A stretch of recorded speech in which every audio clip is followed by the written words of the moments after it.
Janasena మిత్రపక్షం Chandrababu Naidu party Telugu Desam మిత్రపక్షం Janasena party ఈ రెండు కూడా ఒకళ్ళతో ఒకళ్ళకి మైండ్ గేమ్ ఆడుతున్నట్టుగా కనిపిస్తోంది. జనసేనకి అన్ని సీట్లు ఇన్ని సీట్లు లెక్కలు ఎలా వైరల్ అవుతున్నాయి అనేది ఇంట్రెస్టింగ్ పాయింట్. తాజాగా జనసేనకి 15 మంది ఎమ్మెల్యేలు, రెండు ఎంపీ సీట్లు చంద్రబాబు నాయుడు కేటాయించబోతున్నారంటూ సోషల్ మీడియాలో ఒక రకమైనటువంటి ప్రచారం పెద్ద ఎత్తున స్ప్రెడ్ అవుతుంది. జనసేన నేత నాదెళ్ల మనోహర్కి తెనాలిలో టికెట్ ఫైనల్ కాలేదనే ప్రచారం కూడా జరుగుతోంది.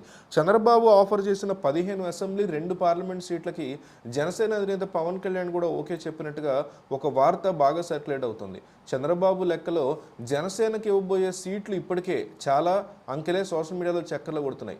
కొత్త అంకెలే కాదు, నియోజకవర్గాలతో సహా సోషల్ మీడియాలో వైరల్ అవుతున్నాయి. అంటే ఇవన్నీ తెలుగుదేశం పార్టీ కావాలనే తన సొంత సోషల్ మీడియా నుంచి ఇస్తున్నటువంటి లీకులే అని అర్థమవుతుంది. ముందు లీకులు వదిలి అవతల వాళ్ళ రియాక్షన్ అంచనా వేయడం చంద్రబాబుకి మొదటి నుంచి ఉన్న అలవాటే. తన ఆలోచనలు ఒకప్పుడు ఎల్లో మీడియాకి లీకులు ఇచ్చేవారు, యాక్షన్ చూసి అవసరమైన మార్పులు చేసుకునేవారు.